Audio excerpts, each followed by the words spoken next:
Olá, pessoal, boa noite. Tudo bem com vocês? Espero que estejam todos bem. Bom, nas últimas aulas que nós viemos conversando sobre economia política, falamos um pouco sobre a crítica à economia política clássica, que foi estabelecida, que um dos autores mais conhecidos por fazer essa crítica é Karl Marx, né? Que ele faz uma crítica em relação à classe trabalhadora, de que o capitalismo faz com que as pessoas trabalhem mais e não recebam tanto por seu trabalho. Então, basicamente, a crítica da economia política de Marx, ele determina que os capitalistas sugam cada vez mais os trabalhadores e que recebem em troca uma pequena quantidade pelo seu trabalho, pelo trabalho que ele oferece. E que isso deveria ser feito de uma forma justa, de que todos deveriam receber de forma justa pelo seu trabalho oferecido. Dentro disso, precisamos entender mais como que funciona essa relação entre trabalho, natureza e o ser social. Por quê? Quando a gente fala de trabalho, que vai gerar uma renda para o indivíduo que está trabalhando e vai estar gerando um lucro para o capitalista, no caso, a gente precisa entender que tipo de trabalho que é gerado. E precisamos entender também que como que a sociedade é formada a partir desse ser social que está inserido nela. E como que esse ser social deve estar em uma sociedade, ele deve ter um trabalho para gerar lucro, para gerar riqueza e para gerar oferta, demanda, preço e tudo isso que a gente está envolvido em economia. Então, basicamente, a gente precisa entender essa relação de trabalho com o ser social e com a sociedade que ele está inserido. Vou compartilhar minha tela com vocês, para que a gente possa discutir melhor sobre esse assunto, ok? Então, essa é a nossa quarta aula de economia política e vamos falar sobre o trabalho, natureza e o ser social. Então, desde a constituição das primeiras sociedades e o surgimento das primeiras civilizações, observe-se a existência de uma intensa e nem sempre equilibrada relação entre a sociedade e a natureza. Então, quando a gente vê as primeiras sociedades, as primeiras civilizações, nós já conseguimos perceber essa relação entre natureza e sociedade. Natureza, meio ambiente mesmo, que a gente vai estar denotando nessa situação. Essa relação diz respeito às formas pelas quais as ações humanas transformam o meio natural e utilizam-se desse para o seu desenvolvimento. Então, para que a humanidade se transforme, para que ela se desenvolva, ela precisa da ação humana, ok? Além do mais, diz respeito também à forma pelo qual as composições naturais, seres vivos, relevo, clima, recursos naturais, interferem na dinâmica social.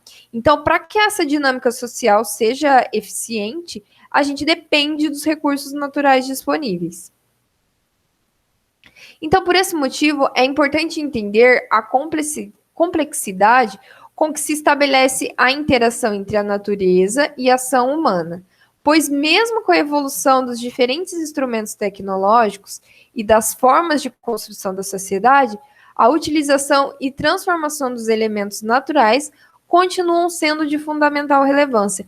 Então, para que a sociedade se desenvolva e para que haja, vamos dizer, para que a gente consiga demandar produtos para que uma sociedade desenvolva, uma economia desenvolva, é necessário uma interação entre a natureza e a ação do homem. Então, a ação do homem na natureza transforma ela para que ela seja constituída por produtos que sejam de relevância interessante, que seja utilizado pelo homem. Então, com o tempo, a sociedade tornou-se cada vez mais desenvolvidas e, consequentemente, produzindo transformações cada vez mais avançadas, com seus sistemas de técnicas, gerando maior poder de construção e de transformação do espaço geográfico e os consequentes impactos sobre a natureza. Portanto, a influência da ação do homem sobre a dinâmica natural tornou-se gradativamente mais complexa. Então, conforme as sociedades foram se desenvolvendo com novas tecnologias, então foi surgindo novas transformações. Então, foi avançando cada vez mais essas transformações. Então, o espaço geográfico foi transformado pela ação do homem, pela interação do homem.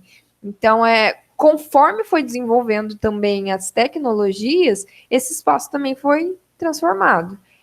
Lógico, tudo isso gerou consequências? Geram consequências, geram os impactos ambientais, mas pela essa influência, para essa ação humana, para que as sociedades possam desenvolver. Então, o trabalho do homem, a natureza depende do trabalho do homem para ser transformado e para estar melhorando a sociedade. E o espaço geográfico que essa sociedade está inserido. Então, na base econômica, está o trabalho. E ele é quem torna possível a produção de qualquer bem, criando os valores que constituem a riqueza social. Então, note que, para que a sociedade desenvolva, é necessário trabalho. Então, a base da economia é o trabalho. Então, quando a gente começa a notar que a natureza e o trabalho estão intimamente ligados para que uma sociedade se desenvolva, a gente pode conhecer melhor a riqueza social, a riqueza de determinada sociedade.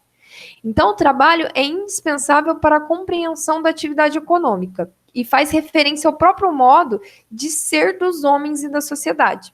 Então, quando a gente fala de trabalho, sociedade e valor, é que a gente consegue transformar a natureza da qual essa sociedade está envolvida, e a base dessa transformação é o trabalho, que vai estar gerando riqueza. Então, note que está intimamente ligado ao desenvolvimento econômico de uma sociedade, o trabalho aplicado e o valor por ele gerado. Então, quando você se fala de trabalho, não é somente a exploração do trabalhador, mas a dependência daquele trabalho para que essa economia desenvolva, para que essa sociedade tenha valor, gere riqueza. Então, o trabalho é como se fosse a transformação da natureza e a constituição do ser social.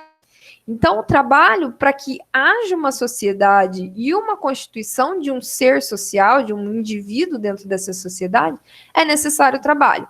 Por isso que se diz que o trabalho é a base da sociedade. Porque só o trabalho consegue transformar a natureza e consegue constituir um ser social integrante dentro dessa sociedade. Então, o trabalho é a transformação de matérias da natureza em produtos que vão atender a necessidade do homem. Então, essas atividades são variadas nas espécies dos animais. Então, note que quando a gente fala em sociedade, não é somente a sociedade do homem. Então, a gente está falando da sociedade de um ser desenvolvido que consiga viver em sociedade e transforma a natureza, a matéria da natureza em produtos para que ele se desenvolva cada vez mais. Então, dependendo da espécie dos animais, conforme o autor determina, determina-se também a forma do trabalho. Por exemplo, se for uma espécie animal, ele está ligado estritamente ao natural, ou seja, já nasceu com essa finalidade. Então, ele já nasceu com a finalidade de trabalhar, de ter um trabalho de transformação. Exemplo, o João de Barro nasceu para fazer sua casa de barro, assim como a abelha nasceu para a produção da colmeia. Já é algo geneticamente determinado. Então, quando o trabalho é geneticamente determinado para aquela sociedade, para aquele ser da sociedade, ele vai viver para isso. Então, realmente, o trabalho não vai estar gerando um valor de riqueza monetária, mas sim um valor de que ele precisa daquilo para sobreviver. Ele depende desse trabalho para sobreviver. O que chamamos de trabalho está além dessa teoria natural, pois houve uma ruptura ao longo do tempo. Então, quando você relaciona o trabalho do animal com o trabalho do homem, você consegue perceber que o homem consegue transformar a natureza e a sociedade, mas o outro animal, ele vive para aquilo. É como se ele fosse criado somente para aquilo. E o homem não, ele consegue se desenvolver a sociedade, desenvolver a economia onde ele está inserido. Então, o trabalho é um processo entre o homem e a natureza, um processo que o homem, por sua própria ação, controla e regula o metabolismo com a natureza. Que a diferença entre a atividade do animal e o trabalho do homem é que o homem idealiza os seus projetos e depois executa. Então, ele não simplesmente, esse processo, essa relação do homem com a natureza, não é somente um processo obrigatório, mas que ele vai idealizar para que ele está usando aquilo, para que vai servir e depois vai executar. Ele não apenas efetua uma transformação da forma da matéria natural, realiza ao mesmo tempo, na matéria natural, o seu objeto. Então, ele procura um objetivo para estar transformando a natureza em benefício próprio e em benefício da sociedade. Então, ele não vai simplesmente produzir o mel porque ele tem que produzir o mel. Não, ele está produzindo um produto, ele está idealizando um projeto para que ele se executa e aquilo seja transformado em algo bom para a sociedade que ele está inserido. Então, em primeiro lugar, o trabalho não se opera diretamente com o natural, ele exige de instrumentos. Então, você não pega alguma coisa direto da natureza e já consegue executar seu trabalho, não. Ele exige de instrumentos para que aquilo seja feito. Em segundo lugar, o trabalho não se realiza cumprindo determinações genéticas. Pelo contrário, ele passa a exigir habilidades e conhecimentos. Então, isso a gente viu ao longo da história e a gente vê hoje, no nosso dia a dia, que o trabalho não é somente porque você foi feito para aquilo, uma condição genética. Ele exige habilidades, conhecimentos, as pessoas se capacitam, se desenvolvem para estar desenvolvendo cada vez melhor o trabalho. Atualmente, várias funções com essa pandemia teve que se adaptar, teve que exigiu habilidades e conhecimentos diferenciados para continuar se desenvolvendo, né? Muitos trabalhos que existiam antes precisou ser modificado, precisou ser melhorado para que fosse atendida a necessidade do homem, a necessidade da sociedade, concorda comigo? Então, não adianta que, quando se analisa essa parte da economia política tentando entender o trabalho dentro da sociedade, então ele não é somente para cumprir questões genéticas, como os animais fazem, mas sim que ele precisa desenvolver resolver um problema. Ele precisa resolver um problema que está ali naquele momento. E em terceiro lugar, porque o trabalho não atende um elemento limitado e praticamente invariável de necessidades. Ou seja, para satisfazer as várias necessidades humanas, utiliza de várias formas de atendê-las. E, sobretudo, o desenvolvimento pode gerar novas necessidades, que foi o que eu disse agora há pouco. Então, ele não vai, um trabalho não é para atender uma necessidade única, um elemento limitado. Então, ele vai atender várias necessidades para atender a necessidade humana. Quando a gente fala de vendas, quando a gente consegue perceber essa outra forma do trabalho, quando eles falam assim que você cria necessidade humana, né? O homem não sabe o que ele quer até ele ver, até ele perceber. Você sabia que você precisava de celular até você ter um? Você sabe que você precisa de um carro até ele ser criado, vamos dizer? Antes de ter o celular, as pessoas se comunicavam de outra forma e viviam. O celular foi criado, vieram novas tecnologias. Não sei na idade de vocês, mas na minha época eu nunca imaginei que eu ia estar gravando uma aula hoje para vocês do meu computador, no qual vocês assistiriam depois, pelo celular, na sua casa, com internet, que existiria tudo isso. Então, a necessidade é criada, o trabalho é criado através da necessidade. Então, começa a perceber que a sociedade depende do trabalho pelas criações de necessidade humana. Então, a sociedade precisa do trabalho para desenvolver as habilidades humanas e as tecnologias que até então estão disponíveis, mas não são usadas.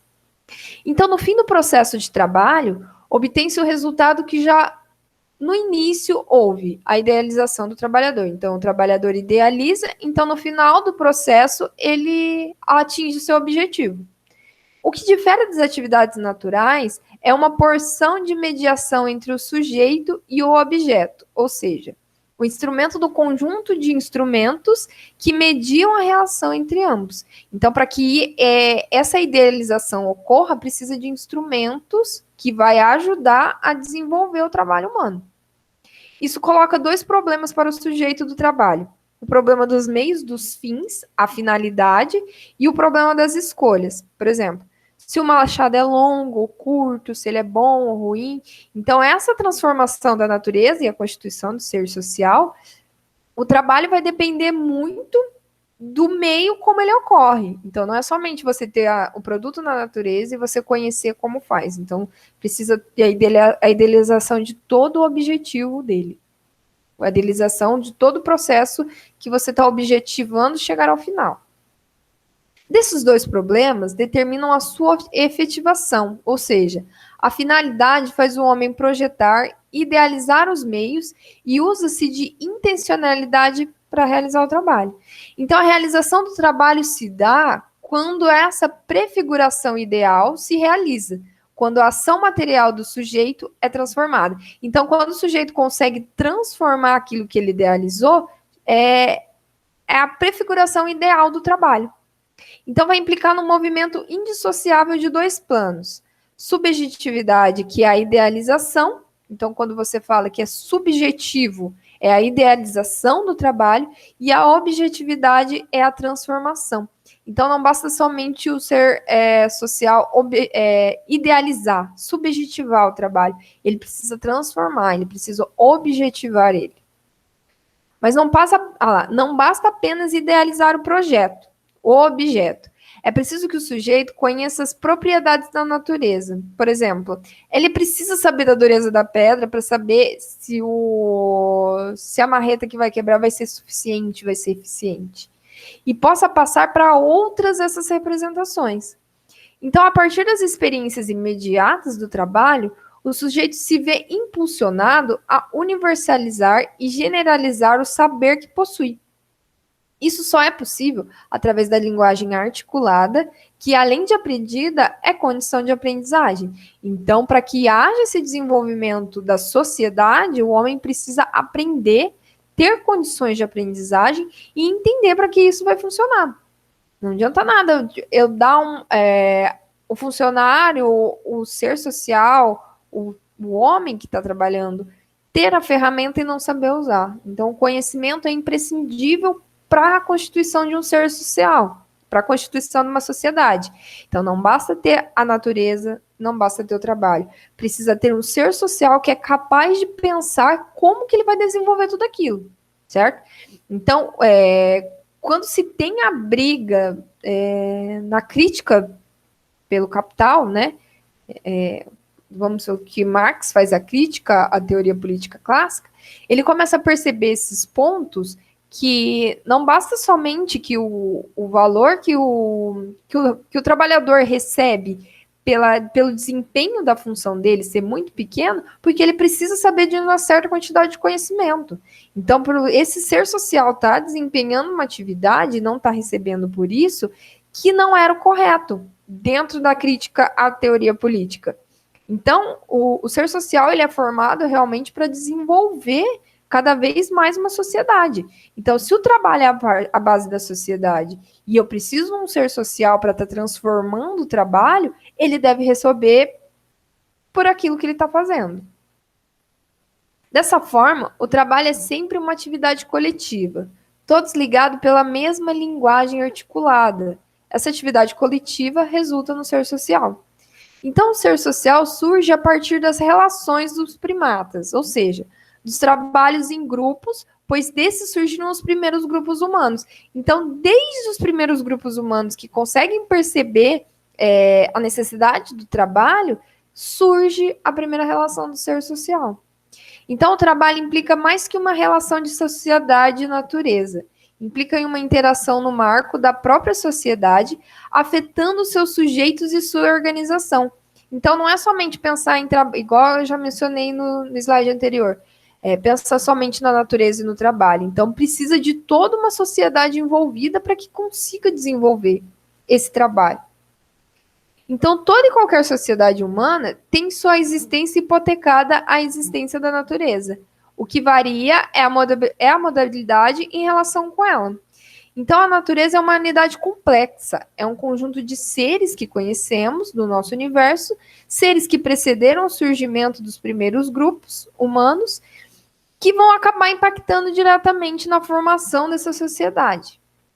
Esses seres podem ser agrupados em dois grandes níveis: aqueles que não dispõem de propriedade para se reproduzir, que é a natureza inorgânica, e o que possui essa propriedade, que são vegetais e animais, que são os orgânicos. Então, a gente consegue dividir em duas propriedades essa natureza, e dentro dessa complexidade, a forma que ela será desenvolvida.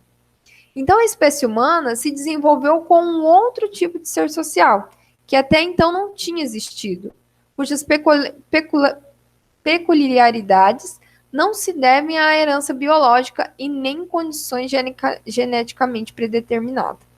Então, um modo de ser radicalmente inédito, o ser social dotado de uma complexidade de um novo tipo e exponencialmente maior que a verificável na natureza, inorgânica e orgânica. Então, o ser humano conseguiu se destacar em relação aos outros seres sociais. Então, por mais que um primata consiga viver em sociedade, um cachorro consiga viver em sociedade, outros animais consiga, ele é diferente mesmo dentro dessa relação inorgânica e orgânica, de se desenvolver e conseguir, além de fazer o objeto e o subjetivo e chegar ao objeto do trabalho, através de uma relação que ele consegue fazer essa ligação. Então a diferença é essa, que ele não vai praticar essa atividade involuntariamente, ele consegue vincular o trabalho, o trabalho e a natureza dentro de uma relação de desenvolvimento. O que eu preciso fazer para desenvolver a natureza? Para estar desenvolvendo aquilo em um produto que vai estar sendo oferecido para essa sociedade. Então não se pode separar a sociedade de seus membros. Não há sociedade sem que estejam em interação com os seus membros singulares, homens e mulheres. Então, o que chamamos de sociedade são um modo de existir do ser social. Então, a forma que ele existe, a forma como ele atua, é o que a gente pode chamar de sociedade. O processo histórico do homem está atrelado ao trabalho. Foi a busca para atender às suas necessidades que o ser social transformou a natureza, dessa forma, que transformou a natureza. Dessa forma surge a espécie humana. Então pode-se afirmar que o desenvolvimento histórico é o desenvolvimento do ser social. Então, se o homem evoluiu, se as sociedades se evoluíram tecnologicamente e as economias se evoluíram, foi graças ao desenvolvimento do ser social. O próprio homem é natureza transformada, mas de forma diferenciada possui sua autotransformação. Então ele consegue transformar-se e transformar a natureza para atender às necessidades que ele percebeu que existem e a que ainda não existiram. Então ele cria necessidade e atende necessidades existentes. Então a diferença de outros seres que vivem em sociedade, é que o homem consegue se transformar e transformar a sociedade que ele está inserido. Então, quanto mais se desenvolve o ser social, mais diversificadas são suas objetivações, mais diferentes são os objetivos a serem atingidos. Então, assim, no seu desenvolvimento, ele vai produzir objetivação, que, embora relacionada ao processo de trabalho, se afastam progressivamente. Então, ele vai criar cada vez mais objetivos para que o trabalho cresça cada vez mais. Então, a gente pode dizer que muitas necessidades são criadas para que o trabalho continue girando. Objetivações crescentes e ideais são exemplos de pensamentos nos quais são contidas expressões que, após a evolução multimilenar, apresenta-se no contexto com expressões diferenciadas. Religião, filosofia, ciências, artes. Então, o conhecimento humano, além dele gerar um produto, ele gerou outras situações que vai também estar atendendo a necessidade. Medo, angústia, tem a religião. A filosofia, para estar pensando como que a sociedade é inserida, como que o homem vive. Ciência, para entender realmente como funcionam as coisas. Arte, que é aquela coisa que o homem também consegue desempenhar. Então, note que o pensamento, o trabalho, desenvolve coisas que também da necessidade humana, que não é palpável, certo? Assim, ao cabo de um longuíssimo decurso histórico, transformados pelo enriquecimento e pelas objetivações, ou seja, pelo objetivo do homem, configura a estrutura do ser social. Então, o ser social configura como um ser capaz de. Então, o que a gente pode definir um ser social? Ele consegue objetivar-se materialmente e idealmente, que é o que a gente comentou, de pegar uma natureza, objetivar, idealizar e materializar ela. Comunicar-se e expressar-se pela linguagem articulada. Então, você conseguir se expressar em diversos tipos de linguagem. Tratar suas atividades e a si mesmo de modo reflexivo, consciente e autoconsciente. Então, o homem, o ser social, ele consegue pensar, ele consegue refletir e trabalhar de forma autoconsciente. Escolher entre alternativas concretas e universalizar-se, sociabilizar-se. Então, ele consegue viver em sociedade, ele consegue viver socializado e se desenvolvendo dentro dela cada vez mais. Então, o ser social é em síntese dessas determinações estruturais. Só ele é e dispõe da capacidade de projetar-se, de crescer, de melhorar. Então, os processos sociais são orientados pela ação consciente dos homens, pela ação transformadora destes, ao encontrarem cada vez menos prontas as condições de sua reprodução, produzindo-a sempre de maneira nova pelo trabalho. Então, note que o homem, quando cada vez menos ele encontra condições prontas, mais ele consegue se reproduzir, mais ele consegue se desenvolver, sempre através do trabalho, certo? Então, as sociedades são baseadas pelo trabalho, para atender a necessidade do homem. Então, portanto, é preciso considerar que, independente da forma com que se estabelece essa complexa relação entre natureza e sociedade, é preciso entender que os seres humanos precisam conservar o seu espaço natural, sobretudo no sentido de garantir a existência dos recursos e dos meios inerentes a eles para as sociedades futuras. A evolução das técnicas nesse interim precisa acontecer no sentido de garantir essa dinâmica. Então, essa internacionalização do homem com a natureza, ela deve ser feita, vamos dizer, o meio dela deve ser feito da melhor forma para que haja para gerações futuras. Porque a gente sabe que a natureza é escassa. Então, da mesma forma que são a economia, a natureza também é. Então, são coisas escassas que não, se não forem aproveitadas da melhor maneira, ela não vai sobrar para gerações futuras. Então, a forma do ser social pensar em trabalho também tem que pensar em diferentes maneiras para garantir essa dinâmica, para que no futuro tenha trabalho, que esse trabalho transforme a natureza e que atenda a necessidade humana cada vez mais. Então, note que para que uma sociedade exista, é necessário que exista o trabalho. Então, para que essa sociedade se desenvolva, para que essa sociedade cresça, é necessário que tenha um ser social. Então, o homem consegue desenvolver a natureza e transformar ela cada vez mais para atingir suas necessidades. Então, o ser social, ele está inserido em uma sociedade e essa sociedade só vai se desenvolver se esse ser social conseguir atribuir meios para chegar ao seu objetivo e transformar esse objetivo cada vez mais, ok? Pessoal, espero que vocês estejam gostando das aulas. Vou deixar a atividade para vocês fazerem depois novamente. E a próxima aula eu vou fazer ao vivo. Aí vocês tiverem alguma dúvida, alguma coisa sobre essas aulas que passaram, nós discutimos ao vivo nos próximos encontros, ok? Então, muito obrigado, um grande abraço, continue se cuidando e até breve.